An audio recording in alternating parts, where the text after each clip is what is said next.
Hey guys, what's up? We're here at Capital City Bloodbath 2018 in Ottawa, Ontario. We're going to go inside, check out this awesome event.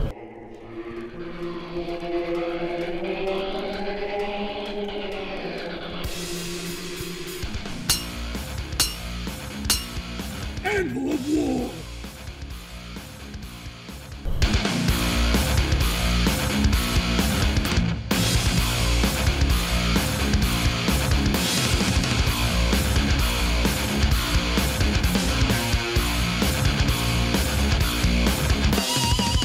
Hey guys, Adam here from Anvil of War Gaming, and today I am joined by Logan. Logan is from Canhammer. If you guys haven't checked out their channel or haven't seen their channel, I recommend you click on the link that we're going to be putting on the screen and make sure you take a look at their channel because they have some pretty sweet stuff. Yeah. So today we're going to be talking about Capital City Bloodbath. That is the theme of the day. Behind us, players are setting up, getting ready, putting their armies on their display boards and preparing for 2 solid days of battling it out with other players, and it's going to be awesome. 2 grueling days of combat. 2 grueling days. Yeah, it's going to be good. Long days too. Very long days. Yes. So Logan, you have been here from day 1. Yep. And you have basically created something here. You've created a monster. With the work of the team behind this, yes. So we started out in... This is our 4th event, I want to say. Yep. So whatever 4 years ago was, 2014, we had our first Capital City Bloodbath. And that was, I think, 36 players for Warhammer Fantasy, which was still a game at the time. And then Warhammer Fantasy died, of course. Age of Sigmar was a bit of a train wreck, at least to start. I'm still much better now. I'm still sore about that. Yeah, still a bit salty too, but the game's much better. It is, yeah. In any case, so we moved on to 40K the next year and got hit. Of course, that was the AOS year, so we had a huge drop in numbers.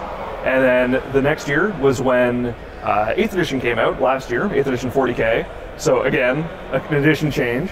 And then this year we again get hit with an edition change. So we've got AOS 2.0. It's just keeping you on your toes. It is, but we keep growing. Yeah. The hobby's doing great. So first year, how many players roughly? With 30, I think it was 36 to 40 the first year. 36 to 40, and we're at 150 today. We're at 150 players this year. That's crazy. It's insane growth. It's unbelievable, really. I don't know how we got here. And there, you guys are covering, so Warhammer 40,000, Yep. Age of Sigmar, Rumbleslam tomorrow, Yep. and Batman today and tomorrow? Batman miniatures just today. Just today. Yeah. Okay, so just today.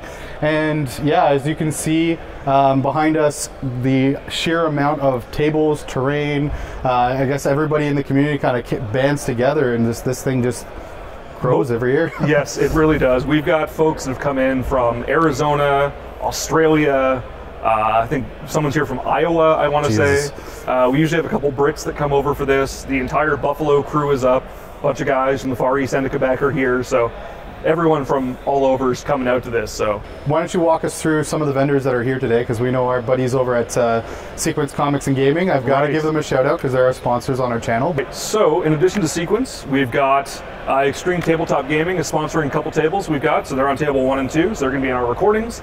We've got you guys, of course, Anvil of War. You've given us a couple tables as well to work with this weekend.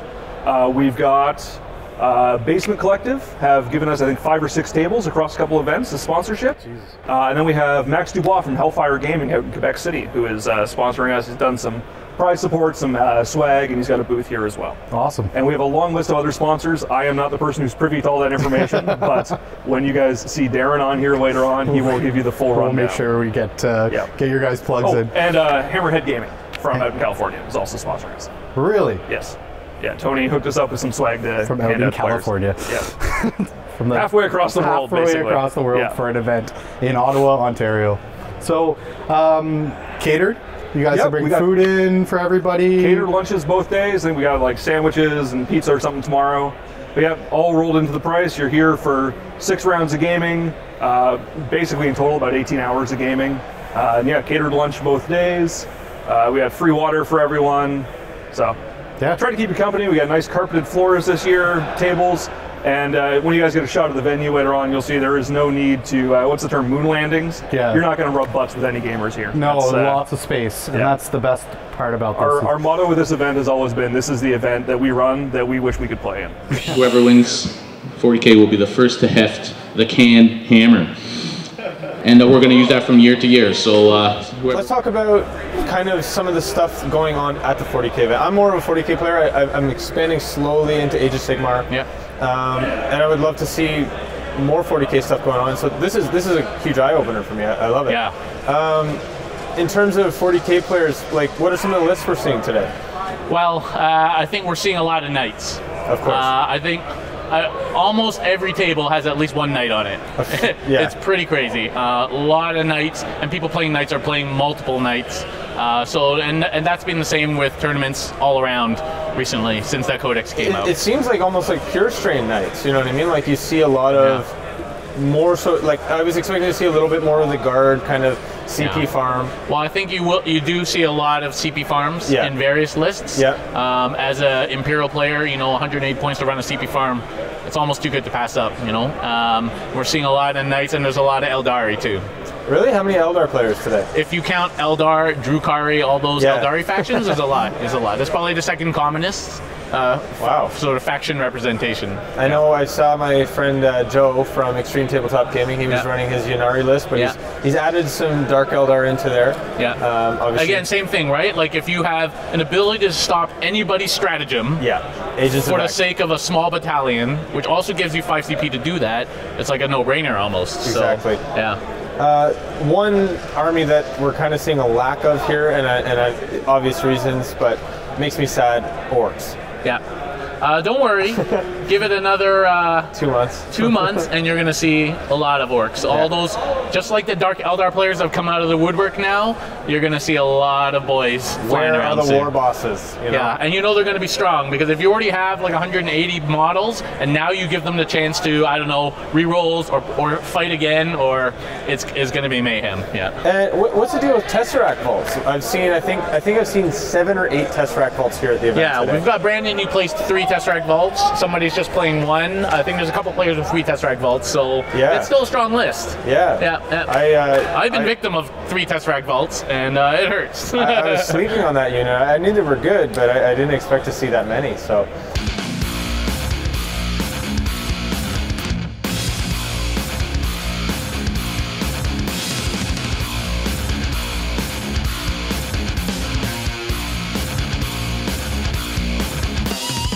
Hey guys, so I'm back with Dan. Dan is from Sequence Comics and Gaming in Brockville, Ontario, also our sponsors. But today, Dan is participating in the event, and he's also one of the vendors. So the Sequence guys have a table set up at the back, or I should say front, with all kinds of 40K, Age of Sigmar products. Tons of stuff. Ordered in extra stuff, brought the whole store, packaged it up, threw it on tables. And we're trying to sell it all. Just come down and buy it. So is your goal to continuously do this every year, every event? Yeah, I want to keep doing this every year. I don't know about playing in it. It's quite hectic. Trying to play in the event. And you got some sweat on your brow right now. Woo, yeah. It was an intense first round. So, but closing the store down so myself, my business partner, my son can drive down here, back, drive down, back. Like it's been a lot of work. So next year might tone it back a little bit, but I do want to, if the Canhammer guys are listening, bring Magic for next year and do like a 200+ man Magic event. Turn us into a gaming convention. This would be awesome. I think we can definitely do it. A 2-day game-a-thon. Everyone being interested in that, right? Gigantic. I think that's what their vision is, to kind of slowly grow this. They're in a slow grow phase, but they started off with 30 players, and we were talking about that a little earlier with Logan, and starting with 30 players and growing it to 150. It's just crazy. Yeah, it's just an insane boom, and I mean we got so much space available here, and we add in all the Magic, maybe Yu-Gi-Oh or Final Fantasy, or who knows what other gamings we got. Maybe like a Pathfinder thing, Pathfinder D&D. Set up a bunch of tables. Let's just have a bunch of people GMing all weekend. Let's just do it. They're trying to kind of branch off. They've got the Batman going this year. They've got I think Rumble Slam tomorrow. Yeah. So that's kind of cool. They had War Machine Hordes. I don't know if they got it going this year, but they had that last year. Yeah. So it's kind of tapered off in Ottawa. I think it's just they're trying to find the players and who would attend and engage the numbers. 40K has exploded, so everyone dropped all the games they were playing. Well, 40K wasn't as hot, and now they're playing 40K again, so they're already here. That's it. We're all playing. We're all pouring sweat. How your first game? How'd it go? It was close. A little misplay in the beginning. Cost me a few victory points, but ended up being 20-24 in the only Craft World LA talk versus Craft World LA talk that you're going to see. Because we're the only 2 guys running purely that, not Ynnari, no Dark Eldar, nothing, mirror match. his Crimson Hunters, my Hemlock Wraith Fighters, I misplayed, and he actually had them on turn 1 after I stole the initiative. So yeah, and that's the issue. Is like oh god, what am I trying to say here? The Wraith Fighters really kind of fall short to the Crimson Hunters in aerial combat. Like, yeah, I mean, they can really neuter me, but I can really auto hit them. So it's a very quick mirror match. At the end of it, I got rid of his stuff. My stuff was still doing things, but because I misplayed, I wasn't able to get Line Breaker and things like that because I wasn't able to move my jets in. Lost a few victory points, and then he squeezes out a victory. But great guy to play against. Hope to see him again, not this weekend, obviously, but you know, would love to play him again. Amazing stuff. Close games are what you hope for in an event like this. I can go 6 games like that, lose, and still have a blast this weekend. For sure. And the price is right for the tournament. You know, like they're very well costed. You know, it includes a catered lunch and everything, so everything's good. Quickly, just want to thank you very much for all you've done for our channel. Seriously, it's like, guys, we wouldn't have a channel if it wasn't for our sponsors, and you guys have contributed so much to the show, to keeping it going, keeping us with new projects to work on. Yeah, I've got painting. I've got like a assembly line at home, just of like, okay, I gotta get this done, I gotta get this done, I gotta get this done. But thank you very much. No problem. Thanks for joining us too. Sponsored by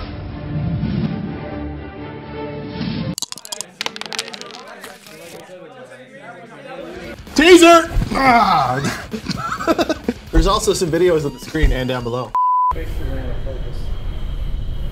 The largest, the biggest, the most crazy, insane Capital City Bloodbath in 2018.